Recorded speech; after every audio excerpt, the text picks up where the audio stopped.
আসসালামু আলাইকুম বন্ধুরা, আশা করি সকলেই ভালো আছেন। আজকের এই ভিডিও টিউটোরিয়ালে আমরা আপনাদের সাথে শেয়ার করব ইসলামী ব্যাংকের সেলফিন ওয়ালেট থেকে বা ইসলামী ব্যাংকের সেলফিনের যে ভিসা কার্ডটি ব্যবহার করে আপনি কোন কোন মোবাইল ব্যাংকিং, বিকাশ বা রকেট, নগদ কোথায় কোথায় টাকা ট্রান্সফার করতে পারবেন। তো ভিডিওটি শুরু করার আগে আপনি যদি আমার এই চ্যানেলে নতুন দর্শক হয়ে থাকেন তাহলে অবশ্যই লাল সাবস্ক্রাইব বাটনে ক্লিক করবেন এবং পাশে থাকার যে বেল আইকনটি আছে সেটি অন করে দিবেন, যাতে করে আপনি আমার নতুন নতুন ভিডিওগুলি সবার আগে দেখতে পান। তো প্রথমে আমরা আলোচনা করব সেলফিন থেকে বিকাশের মাধ্যমে যদি টাকা ট্রান্সফার করতে যান সেক্ষেত্রে আপনি কিভাবে টাকাটা ট্রান্সফার করবেন। তো এটা নিয়ে আমার ইউটিউব চ্যানেলে একটা ভিডিও অলরেডি দেওয়া আছে, আপনারা চাইলে সেখান থেকে দেখে নিতে পারেন। এখানে আপনারা দেখতেছেন যে সেলফিনের যে একটা ভিসা কার্ড আছে, সেটা কার্ড নাম্বারটা আপনারা কোথায় লিখে নেবেন এবং কার্ডের এক্সপায়ার ডেটটা লিখে নেবেন, তারপরে সিবিএন কার্ডটা লিখে নেবেন। তো কার্ডটা কই পাবেন সেটা আমি আপনাদেরকে দেখিয়ে দিচ্ছি। আপনারা প্রথমে সেলফিনের লগ ইন করতেছি। এটা হলো বিকাশের ক্ষেত্রে।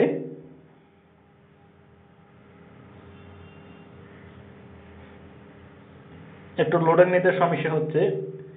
নিচের দিকে দেখলে আপনারা দেখতে পারবেন কার্ড নামে একটা অপশন দেওয়া আছে, কার্ডের মধ্যে ক্লিক করবেন। ক্লিক করার পর উপরে যে কার্ডের যে ডিটেলস আছে এখানে ক্লিক করলে আপনার কার্ডের সবকিছু শো করবে, কার্ড নাম্বার, কার্ডের সিবিএন ঠিক এভাবে শো করবে। তো আমি এটা আমার সিকিউরিটির জন্য এটাকে হাইডিং করে রেখেছি। এখানে কার্ড নাম্বার 16 ডিজিটের একটা কার্ড নাম্বার আছে, আমি আমার সিকিউরিটির জন্য কার্ড নাম্বারটা হাইডিং করে রেখেছি। তারপর কার্ডের এক্সপায়ার নাম্বার দেওয়া, এক্সপায়ার ডেট দেওয়া আছে, সিবিএন কোড দেওয়া আছে। এটি আপনারা একটা কাগজে লিখে নিয়ে বিকাশ অ্যাপ থেকে আপনারা চাইলেই অ্যাড মানি করে বিকাশ অ্যাকাউন্টে টাকাটা ট্রান্সফার করতে পারবেন। তো আমরা প্রসেসটা ভিডিওতে অলরেডি দেওয়া আছে, আর সেই প্রসেসটা আমরা আপনাদেরকে দেখাচ্ছি না। আপনারা চাইলেই আমার ওইখান থেকে আপনারা ভিডিওটা দেখে নিতে পারেন। আপনারা তারপর আমি প্রসেসটা করতেছি না, একবার স্যাম্পলি দেখাচ্ছি।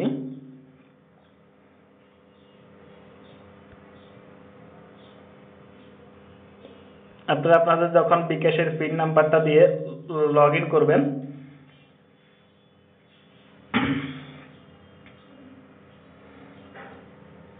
লগ ইন করার পর অ্যাড মানি যে অপশনটা সেখানে ক্লিক করবেন। ক্লিক করার পর কার্ড টু বিকাশ সিলেক্ট করবেন। সিলেক্ট করার পর এটা হলো ভিসা কার্ড। আপনার সেলফিনের যে কার্ডটা সেটা কার্ডের ধরন হলো ভিসা কার্ড। আপনারা ভিসার উপরে ক্লিক করবেন।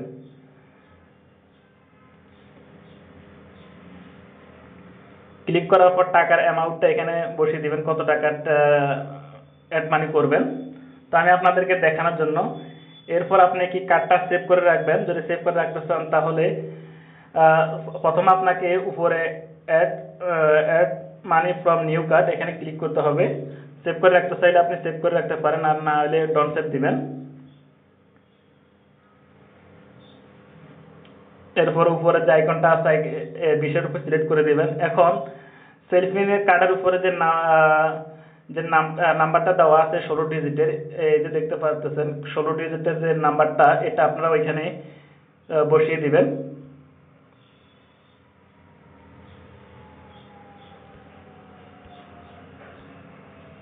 এই যে নাম্বারটা এখানে আমি আমার সিকিউরিটির জন্য একটা হাইডিং করে রেখেছি, ওই নাম্বারটা দিবেন। দেওয়ার পর এখানে নাম্বারটা দিবেন আপনার এই ঘরে, এখানে কার্ড নাম্বারটা দিবেন। তারপরে ওইখানে যে কার্ডের এক্সপায়ার নাম্বারটা আছে সেটা দিবেন। তারপরে সিবিএন কোডটা দিয়ে দিবেন। দেওয়ার পর পে বাটনে ক্লিক করলেই আপনার কাছে একটা ওটিপি আসবে। ওটিপিটা দিয়ে কনফার্ম করলে আপনার টাকাটা অ্যাড হয়ে যাবে। তো এটা আমি এখানে আর দেখাচ্ছি না, আমার ইউটিউব চ্যানেলে অলরেডি এরকম একটা ভিডিও দেওয়া আছে। তো আপনি চাইলে এই প্রসেসের মাধ্যমে ইসলামী ব্যাংকের সেলফিনি ভিসা কার্ড থেকে আপনি টাকাটা আনতে পারেন। এবার আসুন নগদের ক্ষেত্রে। যদি নগদ অ্যাপসে লগ ইন করে ইসলামী ব্যাংকের সেলফিনের কার্ড থেকে আপনি টাকাটা আনার চেষ্টা করেন, সেক্ষেত্রে আপনার অ্যাকাউন্ট থেকে টাকাটা কেটে নেওয়া হবে, আপনার অ্যাকাউন্টে টাকাটা অ্যাড হবে না সেলফিন ভিসা কার্ড থেকে। আর যেটা হলো ব্যাংকের ভিসা কার্ড সেটা থেকে আসবে, বাট সেলফিন ভিসা কার্ড থেকে আপনার নগদ অ্যাকাউন্টে অ্যাড মানি করা যায় না। আপনি যদি অ্যাড মানি করতে চান সেক্ষেত্রে আপনার অ্যাকাউন্ট থেকে টাকাটা কেটে নিবে এবং পরবর্তী আপনি দেখা যাচ্ছে অভিযোগ না করা পর্যন্ত আপনার টাকাটা আবার ফিরে আসবে না। আর অভিযোগ করার পর আপনার টাকাটা ফিরে আসতে হয়তো 15-20 দিন বা 1 মাসের বেশিও সময় লাগতে পারে, যেটা আমি একবার এই সমস্যার মধ্যে পড়েছিলাম। সেলফিনের এই যে কার্ডটা, এটা দিয়ে নগদের মধ্যে অ্যাড মানি করার চেষ্টা করছিলাম, আমার অ্যাকাউন্ট থেকে টাকাটা কেটে নিয়েছে। পরবর্তী আমি 3বার অভিযোগ করার পর আমি প্রায় 1 মাস 1 মাস 10-15 দিন পর টাকাটা আবার রিটার্ন পেয়েছি অভিযোগ করার পর। তো এর আগে একবার করেছিলাম 10 টাকা, সেটা আর পাইনি, সেটা আমি কোনো অভিযোগ করিনি 10 টাকার জন্য। 500 টাকা একবারে করেছিলাম, সেটার জন্য অভিযোগ করেছিলাম, তারপর আমি টাকাটা ফেরত পেয়েছি। তাহলে আপনারা ভুলেও সেলফিনের ভিসা কার্ড থেকে নগদ অ্যাকাউন্টে অ্যাড মানি করার চেষ্টা করবেন না। শুধু নগদ না, কিছু কিছু যেগুলোর মাধ্যমে ভিসা কার্ড থেকে আপনার অ্যাড করা যায়, সেলফিনের ভিসা কার্ড থেকে অনেক জায়গায় অ্যাড মানি করা যায় না বিকাশ ছাড়া। তাহলে নগদ থেকে আপনি যদি নগদ অ্যাকাউন্টে অ্যাড মানি করতে চান সেক্ষেত্রে ইসলামী ব্যাংকের যে ভিসা কার্ডটা আছে আপনার, যেটা দিয়ে এটিএম থেকে টাকা উইথড্র করেন, সেই কার্ডটা দিয়ে আপনি নগদ অ্যাকাউন্টে অ্যাড মানি করতে পারবেন। এবার আসুন, আপনি রকেটে যদি টাকা ট্রান্সফার করতে চান সেক্ষেত্রে আপনাকে 1 কর্মদিবস সময় লাগবে, যেটা ইনস্ট্যান্ট আসবে না। আপনার শুক্র শনিবার বাদে 1 কর্মদিবস সময় লাগবে। সে প্রসেসটা আমি একবার দেখিয়ে দিয়েছিলাম, আবারও আপনাদের সুবিধার্থে আমি প্রসেসটার কথা বলে দিই। আপনাদের কিভাবে রকেট অ্যাকাউন্টে টাকাটা ট্রান্সফার করবেন। ফান্ড ট্রান্সফার সিলেক্ট করবেন, সিলেক্ট করার পর আদার্স ব্যাংক সিলেক্ট করবেন, সিলেক্ট করার পর আপনার এটা ইএফটিএন এর মাধ্যমে সিলেক্ট করতে হবে। আপনি এনপিবিএস যদি সিলেক্ট করেন তাহলে হবে না, এটা ইএফটিএন এর মাধ্যমে যাবে। এরপর আপনি কি অ্যাকাউন্ট থেকে নেবেন না সেলফিন থেকে নেবেন সেটা আপনি চয়েস করে নেবেন। তারপরে এখানে ব্যাংকের নাম দিতে হবে ডাচ বাংলা ব্যাংক, যেহেতু রকেট ডাচ বাংলা ব্যাংকের একটি মোবাইল ব্যাংকিং, সেক্ষেত্রে এখানে দিতে হবে ডাচ বাংলা ব্যাংক। এটা এখানে আইকনের উপরে ক্লিক করলে ডাচ বাংলাটা চলে আসবে। তো আমি এটাকে একটু আবার আমার ইউজার আইডি পাসওয়ার্ড দিয়ে আবার একটু লগ ইন করতে হবে।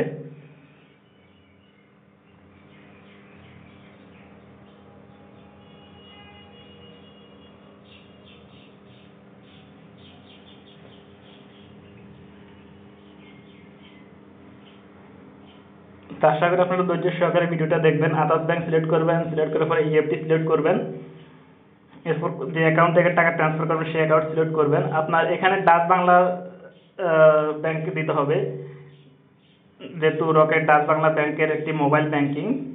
তো ডাচ বাংলা দিবেন। ডাচ বাংলা দেওয়ার পর আপনি এখানে রিসিভার ব্রাঞ্চের জায়গায় দিতে হবে আপনার এটাকে এখানে একটু সার্চ করে লিখতে হবে MFS Dutch Bangla mobile bank limited, এই ব্রাঞ্চটা দিতে হবে। অন্য কোনো ব্রাঞ্চ দিলে টাকাটা হয়তো যাবে না আমার, তবে এই ব্রাঞ্চ দিলে টাকাটা আপনার নিশ্চিতে আপনার অ্যাকাউন্টে চলে যাবে। এরপর আপনি এটা সেভিংস দিতে পারেন। তারপর রকেটের যে 12 ডিজিটের নাম্বারটা আছে সেটা এখানে দিয়ে দিতে পারেন। এরপর আপনার রিসিভার নাম দিতে পারেন, যেটা আপনার রকেট নামটা যে নামে আছে সেই নামটা এখানে পুরোপুরি দিয়ে দিবেন। তো আমি আপনাদেরকে বোঝানোর জন্য, এটা সর্বনিম্ন 100 টাকা যাবে। এরপর রেফারেন্সের জায়গাতে আপনি যে কোনো একটা দিতে পারেন। তারপর পেমেন্ট, এরপর আপনি পিন দিয়ে যদি আপনার সাবমিট বাটনে ক্লিক করেন তাহলে সর্বোচ্চ 1 কর্মদিবসের মধ্যে আপনার রকেট অ্যাকাউন্টের টাকাটা পৌঁছে যাবে। তো আমি আর এটা করতেছি না, আপনি চাইলে আমার ইউটিউব চ্যানেলে কিভাবে সেলফিন থেকে রকেট অ্যাকাউন্টের টাকা ট্রান্সফার করা যায় এরকম একটা টুইটার ভিডিও দেওয়া আছে। সেলফিন থেকে মোবাইল ব্যাংকিংয়ের মধ্যে টাকা ট্রান্সফার করতে পারবেন রকেট এবং ওকে ওয়ালেট। আর রকেট এবং ওকে ওয়ালেট এই দুইটা কিন্তু বাংলাদেশের যে কোনো ব্যাংক থেকে আপনি টাকাটা ট্রান্সফার করতে পারবেন ইএফটিএন এর মাধ্যমে মোবাইল ব্যাংকিংয়ের মধ্যে। আর অন্যান্য আপনার যেমন টিক্যাশ, ইউক্যাশ আর যে আদার্স যে মোবাইল ব্যাংকগুলো আছে সেগুলোর মধ্যে যদি ইএফটিএন এর মাধ্যমে টাকা ট্রান্সফার করেন যাবে না, 2 কর্মদিবসে আপনার টাকাটা ব্যাক ফিরে আসবে। আপনি ট্রাই করে চেষ্টা করে দেখেন, যাবে না। শুধু রকেট এবং ওকে ওয়ালেটে টাকাটা ট্রান্সফার করা যাবে। তো বিকাশ যদি এভাবে যদি এই প্রসেসে বিকাশের মাধ্যমে যদি আপনি টাকাটা ট্রান্সফার করতে চান, যেহেতু বিকাশ হলো ব্র্যাক ব্যাংকের একটি মোবাইল ব্যাংকিং ধরে নেন, বিকাশ হলো একটা ব্র্যাক ব্যাংকের একটি মোবাইল ব্যাংকিং। এখন MFS লিখে যদি আপনি বিকাশের টাকা ট্রান্সফার করতে চান সেক্ষেত্রে বিকাশও যাবে না। বিকাশের প্রসেসটা হবে ওইরকম, বিকাশের প্রসেসটা হবে এই যে এটা কিন্তু বিকাশের প্রসেসটা হবে ওইরকম, কার্ড থেকে সেলফিনের ভিসা কার্ড থেকে আপনি টাকাটা অ্যাড করে বিকাশে নিতে পারেন। আর নগদে যদি সেলফিনের কার্ডটি যদি অ্যাড মানি করার চেষ্টা করেন সেক্ষেত্রে টাকাটা অ্যাকাউন্ট থেকে কেটে নিবে এবং ওই টাকাটা কখনো অনেক সময় অভিযোগ না করা পর্যন্ত আপনার অ্যাকাউন্টে আবার অ্যাডজাস্ট হবে না। আর অভিযোগ করার পর আপনার ওই টাকাটা ফিরে আসতে 1 মাস 1.5 মাস সময় লাগতে পারে। আর রকেটের মাধ্যমে এই প্রসেসের মাধ্যমে নিতে পারেন এবং ওকে ওয়ালেট এই প্রসেসের মাধ্যমে নিতে পারেন। আর পরবর্তী যে ইউক্যাশ আপনার অন্যান্য যে মোবাইল ব্যাংকিংগুলো আছে সেগুলোর ক্ষেত্রে যদি আসে যেমন টি ক্যাশ, তাহলে আমরা সেটা আমাদের ইউটিউব চ্যানেলে ভিডিওটা আপলোড করবো, অবশ্যই আপনারা চোখ রাখবেন।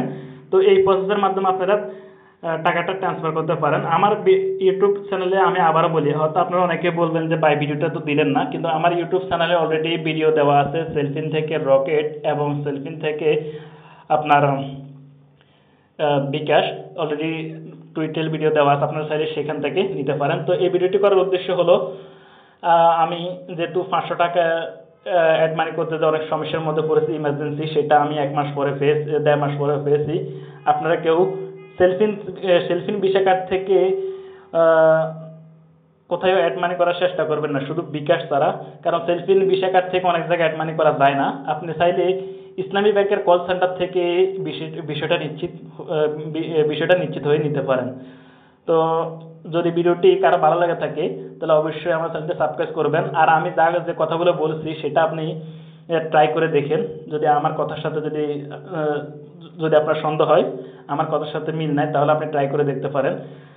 যদি আমার এই বিষয়গুলো মেনে ব্যাংকিং করেন, আশা করি আপনি কোনো প্রবলেমের মধ্যে পড়বেন না। আজকের ভিডিওটি এ পর্যন্তই। আল্লাহ হাফেজ।